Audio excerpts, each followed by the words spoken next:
நீ முதல் வரி.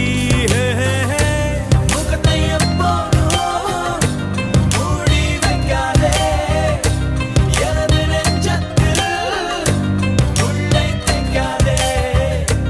அரபு நாடே அசந்து நிற்கும் அழகியா நீ, உருது கவிஞன் ஓமர் கயாமின் கவிதையா.